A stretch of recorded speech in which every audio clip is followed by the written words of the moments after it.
as well, so that the people's money that is bought these motorcycles will not go in the drain and will be useful and effective. Thank you very much, sir.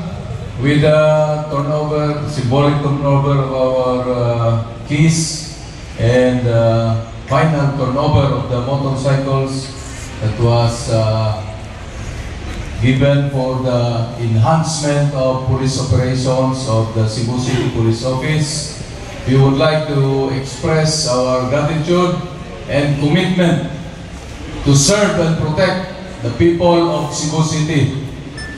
And with this new equipment that were turned over to us, we will take care of it and use it to the best that it will serve to protect the people of Cebu City. Maraming salamat po.